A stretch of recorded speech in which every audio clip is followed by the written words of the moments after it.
Okay, so this is it. Welcome to a hands-on and first impressions of a multi-folding smartphone. This is the Samsung Galaxy Z trifold. And it might sound crazy, like there's already so many comments that I've seen about how this looks ridiculous and pointless and looks like a gimmick and all that.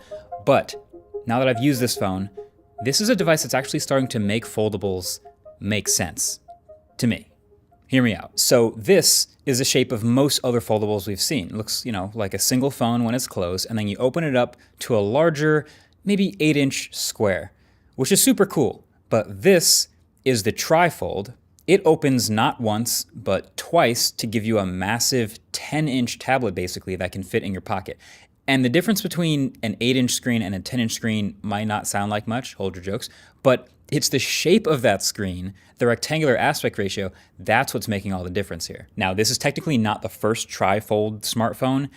This is the Huawei Mate XT that I made a video about back in 2024. This one, though, folded like a Z. So what you have here is this super large display that's folded over the outside. So you could use either a single pane or a dual pane, or all the way open as this trifold with a huge screen. And it's always on the outside exposed to the elements. So this Samsung trifold is a little different. It folds a little more like the letter U. So there's a cover display on the outside, or you can flip it over and fully unfold everything to reveal a second interior display, which is the one that folds twice. So while you use that, the cover display is just kind of sitting unused on the back. So this is really interesting. Clearly worse in some ways, but clearly better in some other ways. I have a lot of thoughts, but let's just get the specs out of the way first. So it's a Snapdragon 8 Elite for Galaxy inside, so it's technically not the absolute latest and greatest 8 Elite Gen 5, but it seems like they've been working on this phone for long enough that this is the most recent flagship chip they could use, and it's obviously only a year old, so still a really great chip. 16 gigs of RAM and 512 gigs of storage. Then there's the triple cameras on the back. They're essentially the same ones as the Z Fold 7. So a flagship grade 200 megapixel primary camera, but then some pretty mid other cameras, a 10 megapixel 3x zoom and a 12 megapixel ultra wide. The cover display up front is also essentially the same as the Z Fold 7, 6.5 inches, 21 by 9, 120 hertz, and 2600 nits. The biggest difference, of course, is how much phone you're holding when you use it in single screen mode, because you can see all of that metal and those hinges. This phone is a heftier 12.9 millimeters thick, and it's also over 300 grams, so it feels like it's about 50% more phone you're holding than the regular Fold. Now, looks crazy on camera and looks crazy on paper. Those are big numbers. But holding this phone and using it's not sleek by any means, don't get me wrong, but it doesn't feel that ridiculous. For some perspective, this is actually thinner than the Z Fold 1, and the Z Fold 2, and the Z Fold 3, and the Z Fold 4, and the Z Fold 5. Something to think about. Either way, it does mean, while using this phone closed, it is a little bit clunky. The bezels are pretty thin and all, but this is obviously not why you're getting this phone. You're getting this phone because you can unfold everything and you end up with this massive tablet-sized 10-inch display. So now when it's open, this tablet is 3.9 millimeters thin at its thinnest point, which is over here on the left, and 4.2 millimeters at its thickest point. So it feels really thin and easy to hold, and suddenly 309 grams is not so heavy after all. And I think context, again, helps so much with this. Most 10-inch tablets are around 500 grams, so they're heavier than this. But also, most roughly 10-inch tablets, including Samsung's own, have 8,000 milliamp hour batteries. Not this one. This battery has to be squashed into this super ridiculously thin form factor, and it's also split into 3 separate columns. So this one totals 5,600 milliamp hours, which technically, yes, is the largest ever in any Samsung folding phone, but it's also definitely on the small side for something with a 10-inch tablet-sized screen, if that makes sense. I feel like I've hammered this home so many times this year, but silicon carbon battery? Maybe the next gen. It just feels like the perfect phone for that, obviously, being super thin like this. But it is also it's actually the fastest charging foldable Samsung's ever made. It's 45-watt charging now, with a charger included in the box. So that's pretty nice. And they also kept 15-watt wireless charging along with the IP48 rating from the Z Fold 7. So the specs are pretty solid, sure. But the reason I'm saying that this phone is making foldables make sense now is because the screen that you get when you unfold it, this widescreen 10-inch tablet, is a massive difference from all the regular folds. Here, I think this really says it all. This is a full screen video on a regular slab phone, and we're all used to this, right? Now, this is the same full screen video on the inside screen of a fold. You know, it's a big screen technically, it's an 8-inch square, but the video frame that you're watching is not that much bigger. There's just a bunch of blank pixels around it. So this is the same video on the trifold, and you see how much better that is? That's the main theme here for why this is worth exploring, this widescreen aspect ratio thing. In this case, it's 16 by 11, and it just really makes for a way more expansive canvas. Full screen videos, also full screen games feel really nice. There's a ton more real estate for them. And while we're at it, here's a few more nicely optimized things I noticed while playing with this large horizontal display. The Files app lets you see multiple columns at once, so you can fit a whole 3 layers of the file system deep and see it all. The YouTube app also looks really nice, basically because it's just the tablet YouTube app, so you can scroll related videos or read comments while the video still plays in a pretty big window. Web browsing is also just better from having a sheer ton of real estate.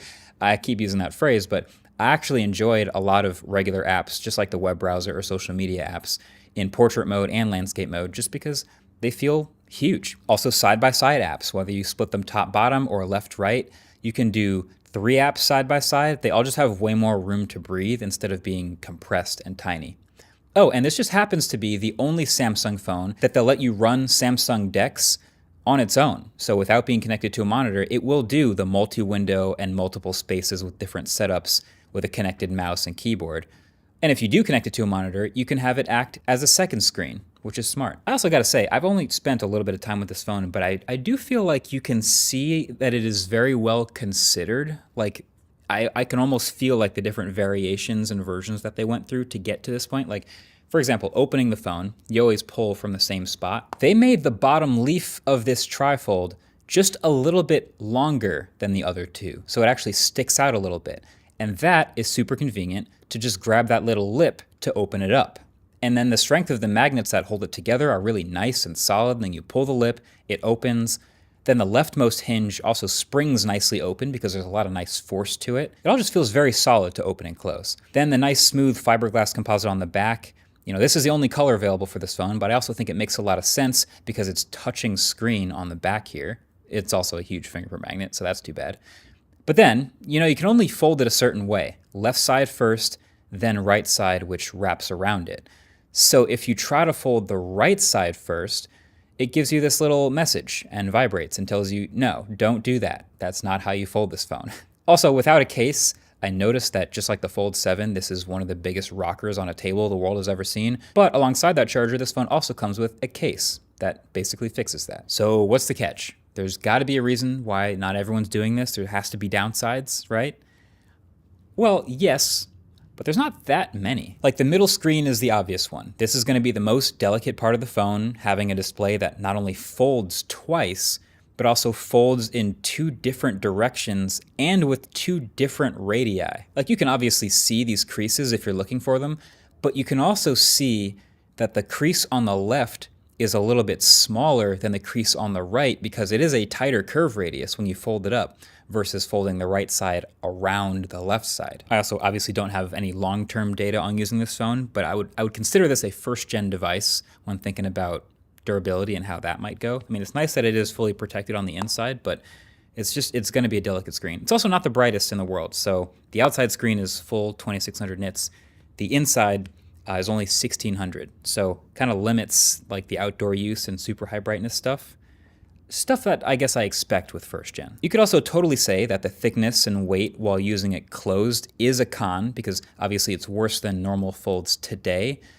But then again, I don't know how much thinner this thing can actually get. I mean, they still have to get a decent battery in there and decent speakers and still a USB Type-C port. This is starting to feel pretty close to the dimensional limit of a trifold setup. So it will be interesting to see, you know, how they evolve it from here and what a second generation actually looks like. But then of course the elephant in the room, price, obviously. I mean, this is 2 screens, so twice as many screens as a normal phone. It's twice as many parts, obviously twice as many hinges as a regular fold. It's like 50% more screen and then also 50% more thickness and 50% more weight.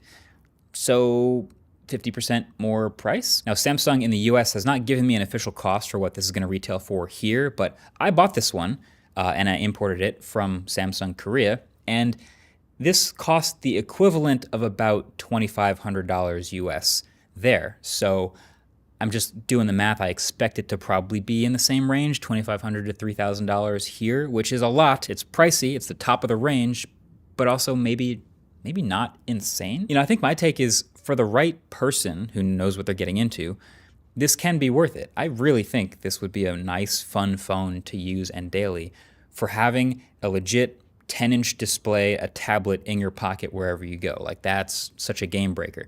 And it's interesting now to see different approaches to the trifold thing with the Z that folds to the outside. And sometimes the ability to use half open is kind of interesting, but again, it's just the square, when I just feel like the rectangle huge thing is way more interesting. So yeah, I don't know. This is really cool. And it's also just hilarious that this exists from Samsung, isn't it? Like, the same company that is ridiculously slow moving and chill and conservative on their Galaxy S phones. Like, they don't want to change too much. They don't want to rock the boat or do anything crazy, but they'll also try this completely insane trifold thing and just throw stuff at the wall to see if it sticks. And maybe it'll stick. I think people are going to get this phone and are going to really like it. Obviously, the asterisk still is durability. We'll see, but yeah, it makes sense now. Also, did you know Christmas Eve is literally a week from now? That's 7 days from when I'm publishing this video. So if you're still gift shopping and haven't found anything great, you need to pay attention, because Ridge, the sponsor of this video, wants you to know that their biggest sale of the year is still going on, with up to 47% off almost everything on their site. So if you're not sure where to start, I would recommend Ridge's 5-in-1 magnetic power bank. It's what I use, and pretty much everyone at the studio uses one too. It charges multiple devices at once with USB Type-C, Lightning, and MagSafe, and has a built-in kickstand, and it's sold out multiple times this year. It's really good. Another personal favorite, though, is Ridge's tracker card. So instead of having an AirTag everywhere, it's a slim card that fits right into your Ridge wallet and works with Apple's Find My and charges wirelessly. And of course, there's the new Ridge 2.0 wallet. It's lighter, more modular, comes in MagSafe versions, and includes Ridge's industry-leading built-for-life warranty. So head over to ridge.com/mkbhd for up to 47% off, and since it's so close to the holiday, free expedited shipping. So don't be the one that forgot to get a great gift this year. Thanks for watching. Let me know what you think of the trifold in the comments below. I think it's a pretty polarizing phone, but I'm curious to see what you guys think. Peace.